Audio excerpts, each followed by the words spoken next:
All right, so let's go back to the roguelike tutorial. I have about a half hour before I have to go. So let's continue with this. We were in the middle of doing the prefabs. We had just finished up apply sectional. We figured out how all that works.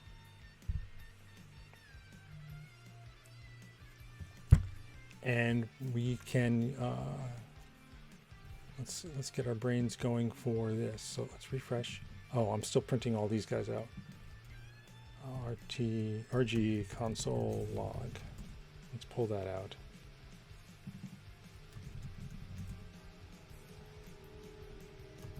Oh, I never pushed my the last change I made. Remove log debug output. I'm doing it again.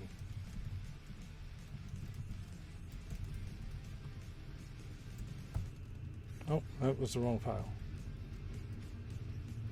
Oh, did I just remove it and then just not rebuild? Maybe that's what happened. Yeah, and we have a bunch of variants we're not creating. Why is there... Oh, constant is never used level map? Yeah. Yeah, we have a bunch of warnings because there's things we're not using. Yeah, okay, so that's still working. And now we're not getting all that log output. Okay. So I think we've successfully reset our brains for this. We have apply sectional, I think. Yep, we wrote that last time.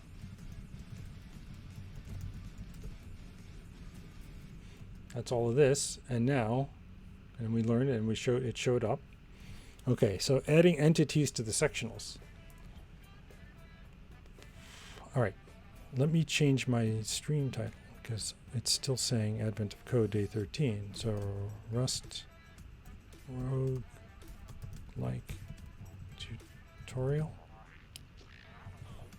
prefabs. Done. Okay, here we go.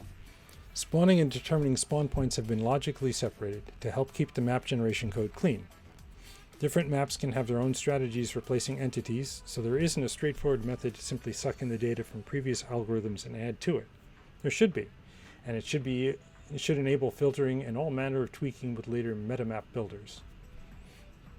We've stumbled upon a clue for a good interface in the code that places entities in prefabs. The spawn system already supports tuples of position type string.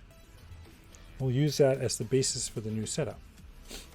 We'll start by opening up Map Builders mod and editing Map Builders tree. All right, so let's take a look at that. So our current trait looks like this. And we have build map, we have get map, we have get starting position. We have, put that down there. We have snapshot history, we have take snapshot, and we have spawn entities. So we're saying now there's going to be a get spawn list.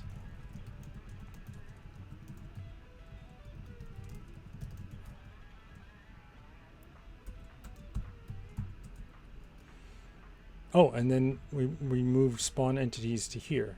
Okay. Map builders, drunkard map.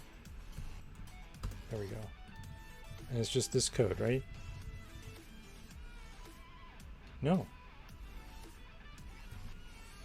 Oh, now we're doing it slightly different. Okay, no worries. Let's get this done.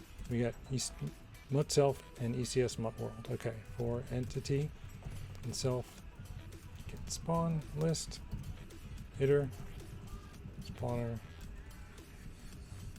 spawn entity, ECS, entity 0, entity.1. Okay, so now we just need to generate this, the code that does get spawn list. Congratulations, half your source code just turned red in your IDE. Right, because we changed this function. So we'll go back to simple map and update it to obey the new trait rules.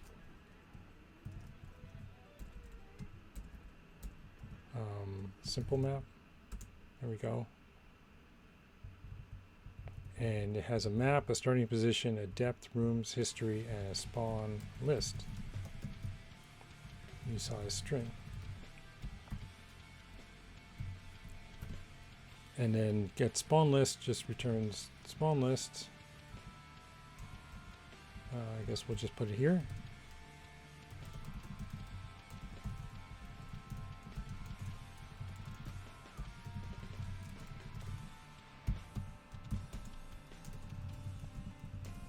And we just return that. Close like that, and then spawn entities changes.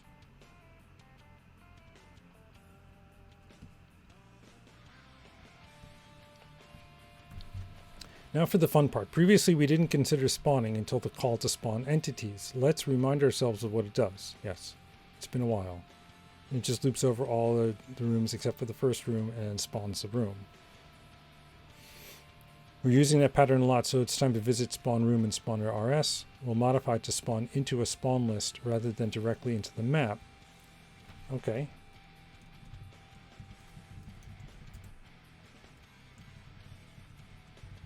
So we now take some map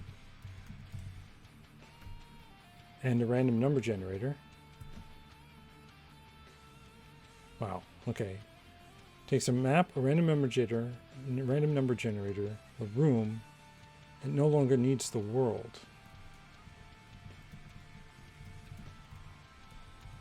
So this is just RNG.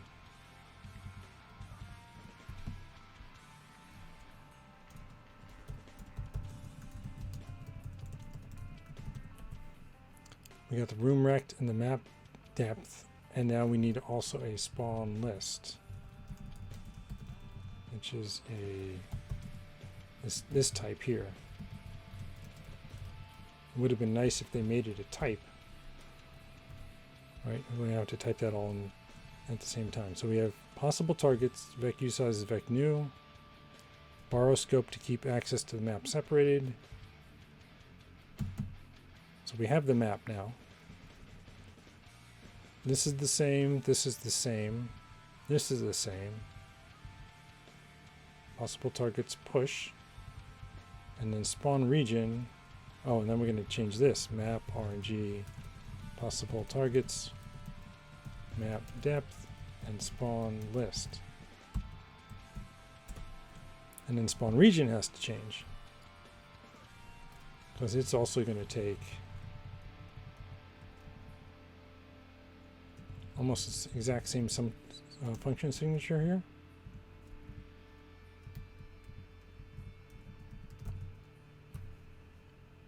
Let's see, map, RNG, room. Oh, no, I messed up. Oh, it's just area, okay. Which is a reference to a usize list slice. But the other two are the same. Okay, so we did save some typing. Boom.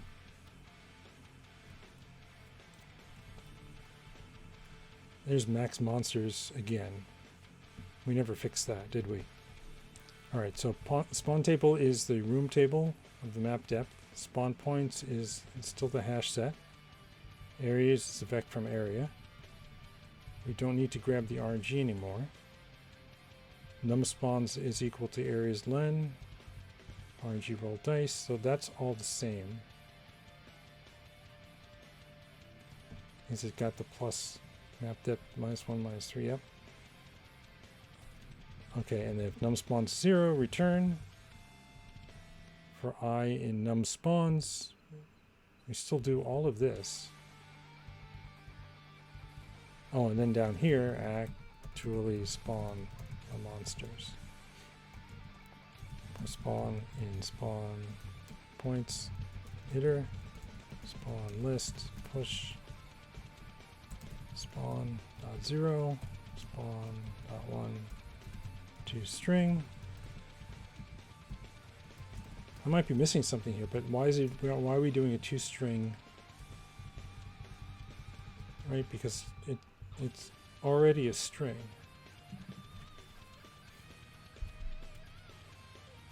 Oh, that's the spawn list versus spawn points. Yeah, it's a string.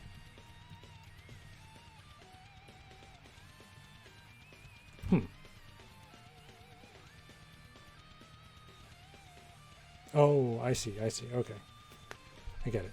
So now, okay, you'll notice the biggest change is taking a mutable reference to spawn list in each function, and instead of actually spawning the entity, we defer the operation by pushing the spawn information to spawn list.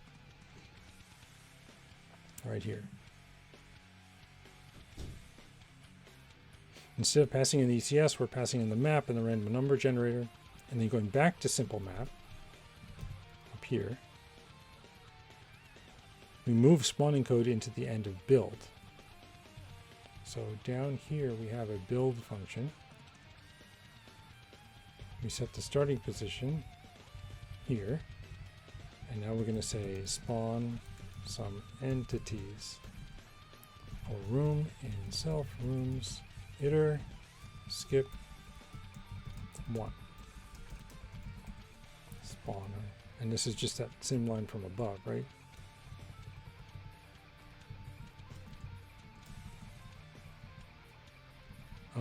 Oh no, it isn't, because it's self map mut rng room self depth mut self spawn list.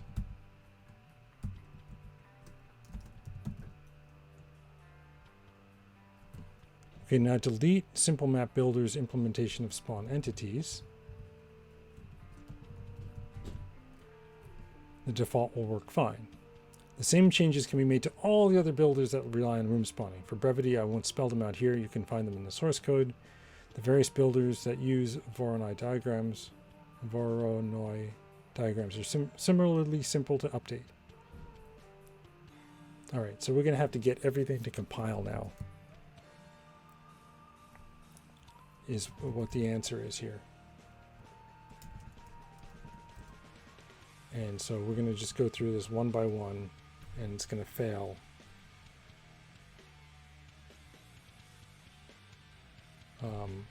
Oh, interesting. Where are we?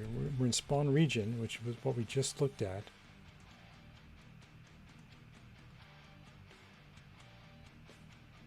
Oh. Okay, so this changes here. Like this.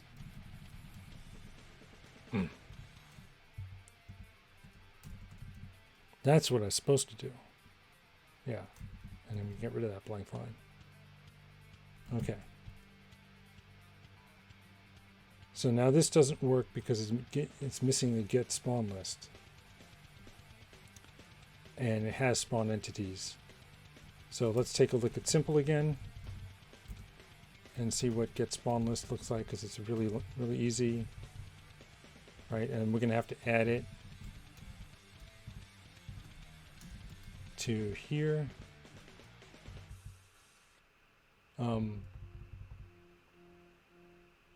What did we do for this? We just added this,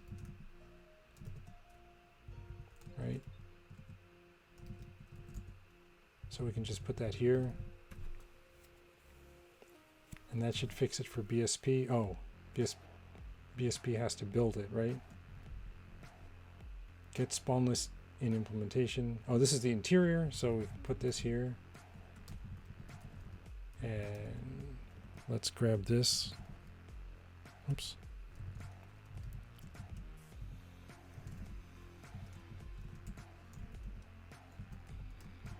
So that goes there.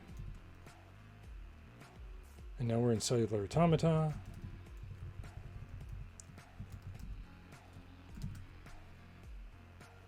And drunkard.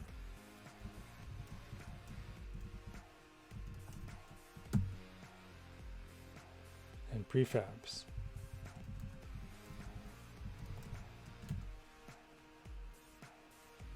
Maze builder. Wow. We certainly created a lot of different map types over the course of this tutorial. And we're going to have to actually continue to change the code because it's got the spawn entities. We can delete some of these.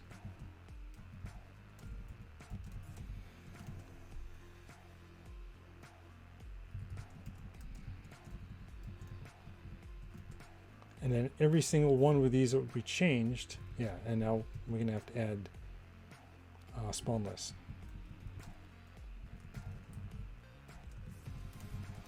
which is this, right?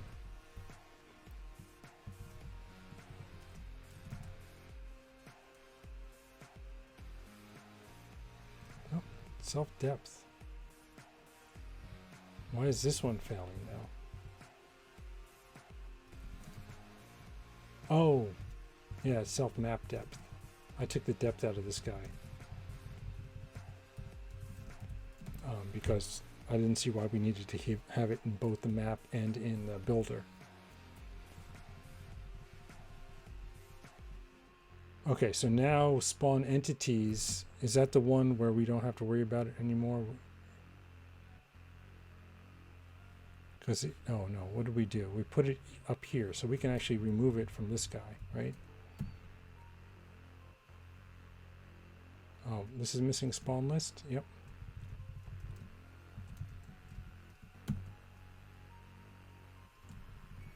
This guy can go away.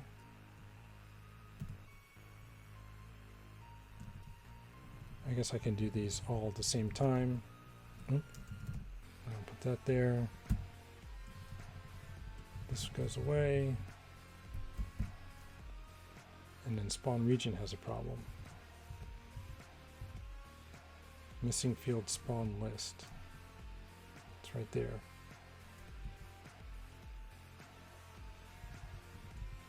Let's see. Column 8, info, function defined here.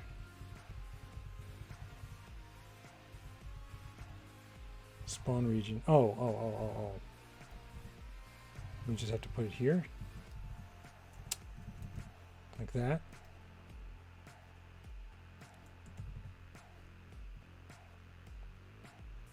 Right? Let's see. What's this one? Get rid of that. And Drunkard's Walk Builder needs this one.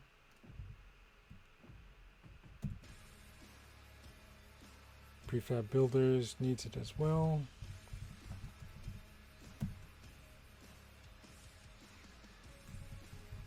This function goes away. Wow.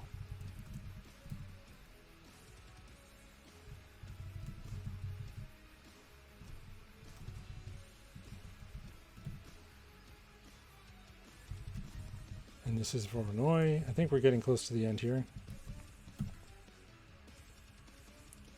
Waveform collapse. Now what I'm missing, I think at the end of each builder we have to generate the spawn list. And now we can't borrow the RNG as mutable.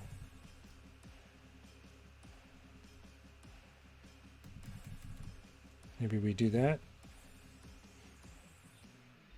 Okay, so that checks. That all checks. But I think what we need to do is going back to simple map RS, remove the spawning code into the end of the build.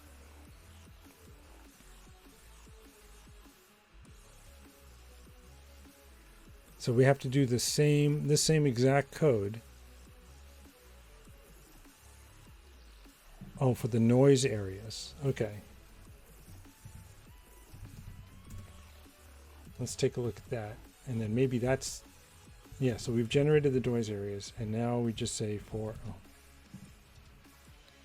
remove the highlight, I can't read it, for area, and self noise areas iter.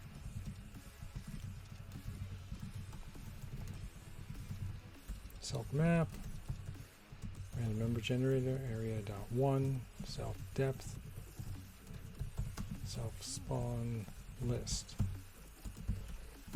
And that should check. But now we have to go through every builder to make sure we've added that. So that's going to be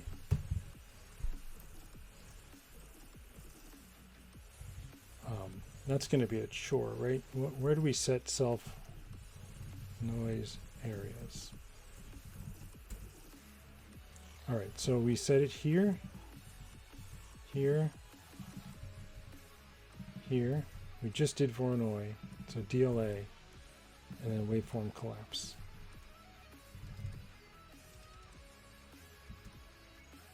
Oh, and what you need to do is pull this here.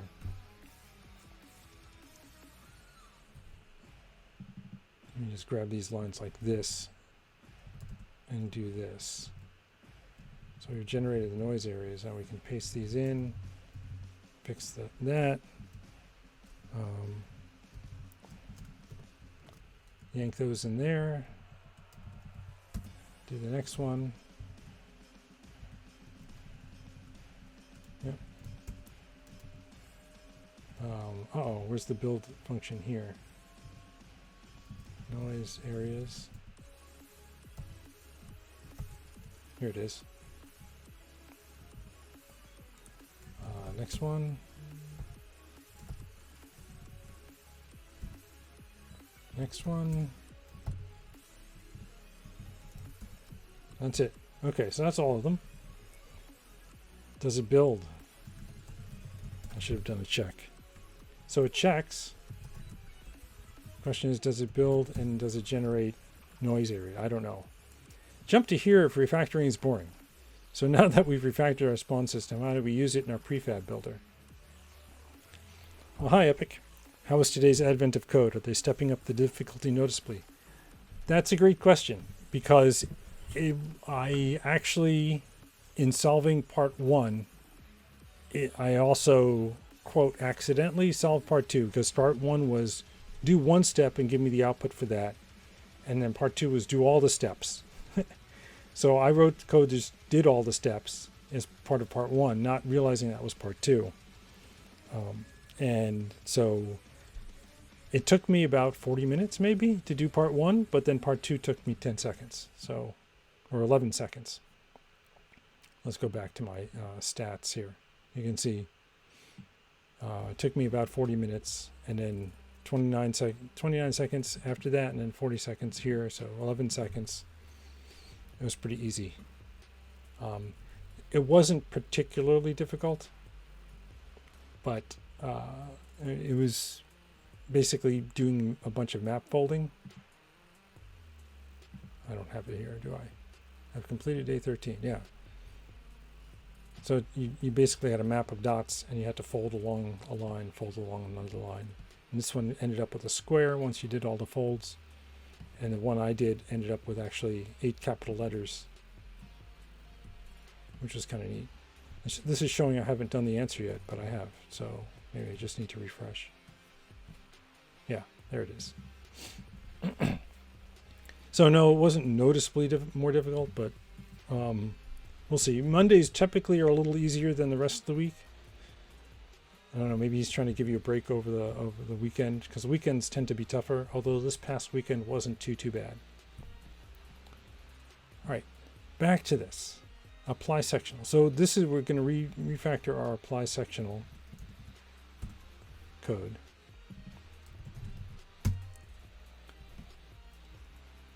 And where is it? Here it is. All right, so now that we've refactored our spawn system, how do we use it inside our prefab builder? We can add one line to our apply sectional function and get all of the entities from the previous map. You could simply copy it, but that's probably not what you want. You need to filter out entities inside the new prefab, both to make room for new ones and to ensure that the spawning makes sense. We also need to rearrange a little to keep the bar checker happy. Here's the function now. Okay. So we're going to move this, I guess, to the top. And then we have string vec here. And then place the new section. We don't have build the map yet. Oh, we moved it down. Okay.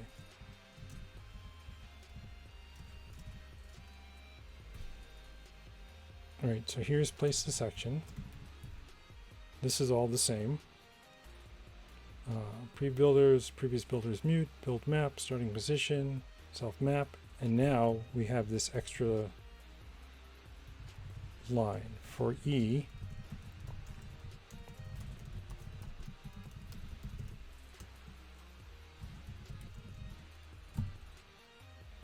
Yeah, I commented out the clone because we didn't need the clone. I don't know if that's going to bite us for this change here. let, oops, like this. Let idx as e.0.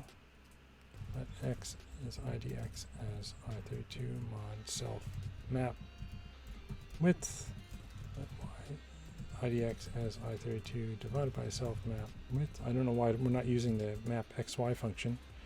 If x less than chunk x, or x is greater than chunk x plus section width as I32, or y is less than chunk y, or y is greater than chunk y, section height as I32, self spawn list push idx e.1.toString.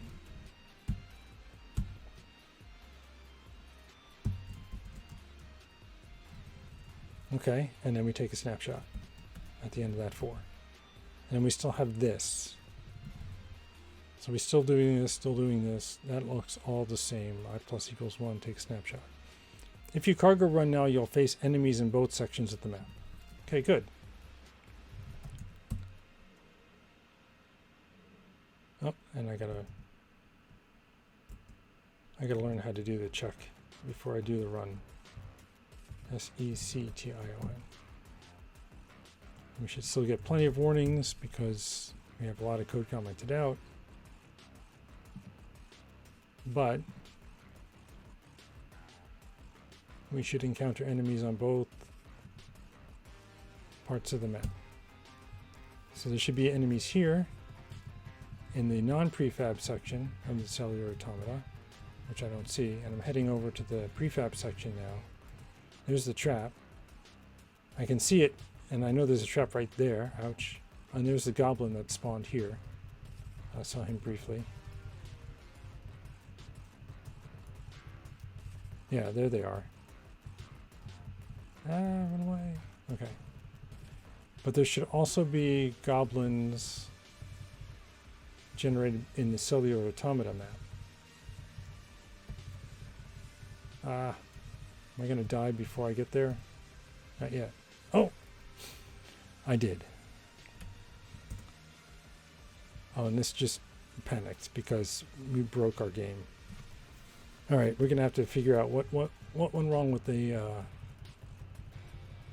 we should see... What I'm looking for here, and I'm going to wrap up after this, is just to make sure that we're seeing things spawn in this side of the map, in their spawn regions. And unfortunately, since this is level 1, there aren't as many things spawning. So we can't tell the difference between, or it's hard to tell the difference between nothing spawning and just random chance of nothing. And I'm seeing nothing at all.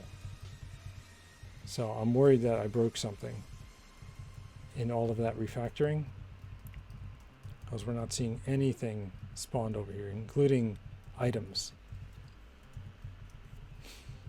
And now I'm hungry. Okay, I think I must have broken something.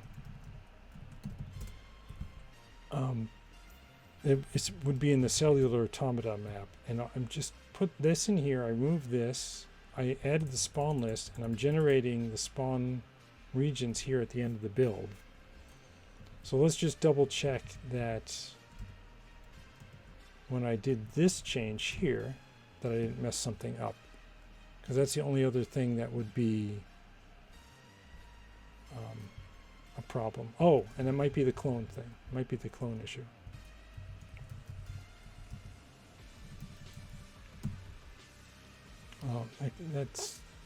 Let's try that one first.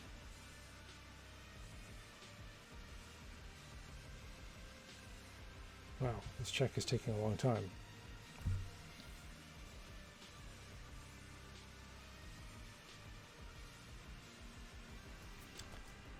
Should I kill it? Try to run it here. Oh, blocking, waiting for file lock. Oh, I forgot I did that. That's why it was taking a long time. Okay. Let's build it. Let's refresh and see if the clone fixes the spawn issue. I think that's a standard, that's a standard Rust turn it off, turn it on thing. Just do a .clone and it fixes everything. Let's see if that turns out to be true. I'm not seeing much.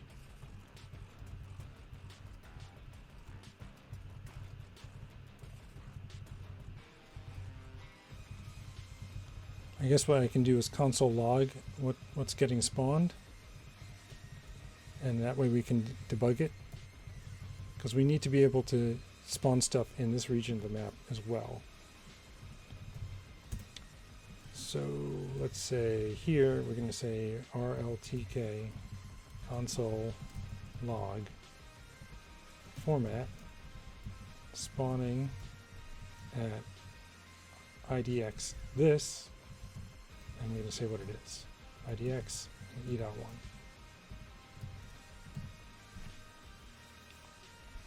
And then in our cellular automata, we're going to say what we're creating.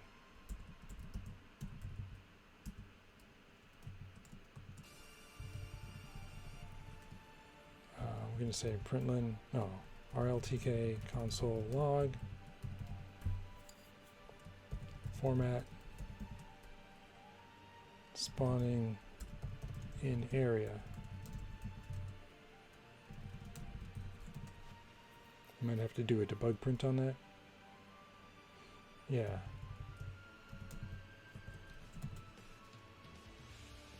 Okay. So let's build that and take a look at our console and see if things are getting translated properly.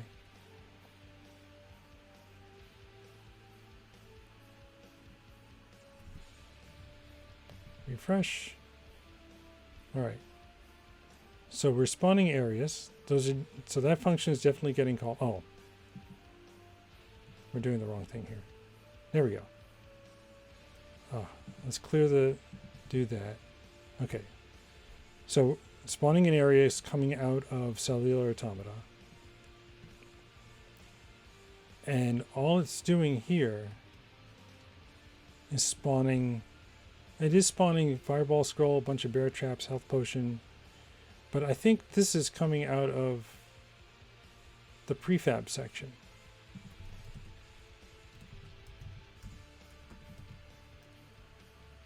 We should be looking at the previous builder's spawn list. Did I miss something where it's actually doing the spawning? Because we're looking here at the previous builder's spawn list.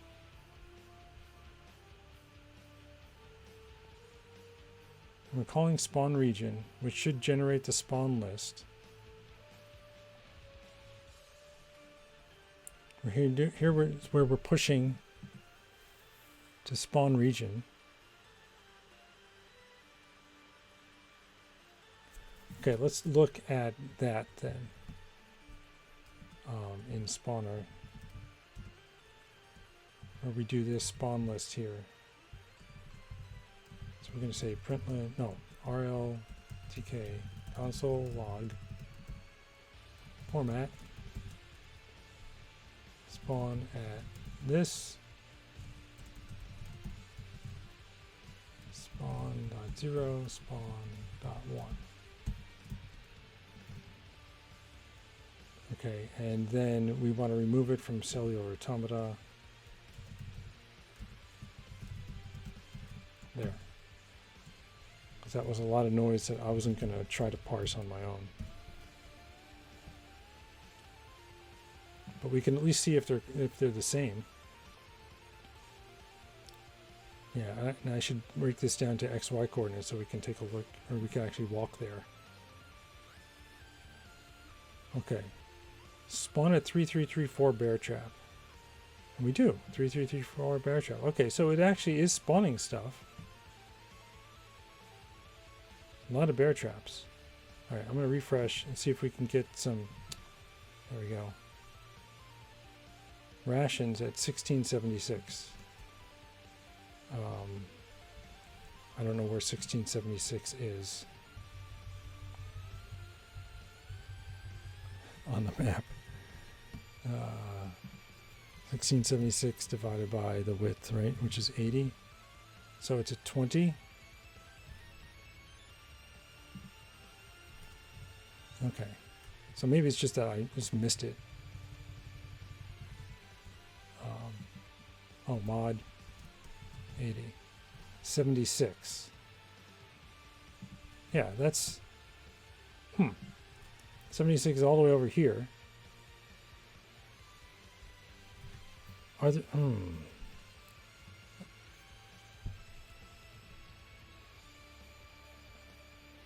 responding none at 698. I wonder what that means. Something's not working right. All right. Unfortunately, we're out of time, which is a shame because I really wanted to keep going with this and getting this to work. And I was hoping that this would be... Why is my... There we go. Yeah, we're just not getting anything in here. And then maybe tomorrow we can sit down and have a nice debugging session and figure out why we can't spawn anything in this side of the map. Yeah, there's nothing. Okay. I'm going to leave it there then. Let's see who's online. Who can we go raid? Togglebit's up. Let's go see how Togglebit is doing. Debugging Tuesday should be a thing. Yes, I agree. Although, ideally, we just get the code right the first time. All right, let me pause this music. And I can see Togglebit there. All right, he's up and running. Let's go raid him. Thanks, everybody, for watching. Thanks for hanging out. I hope you enjoyed. And yes, Debugging Tuesday. We will do that tomorrow. See you, Mod. See you, Epic. Take care.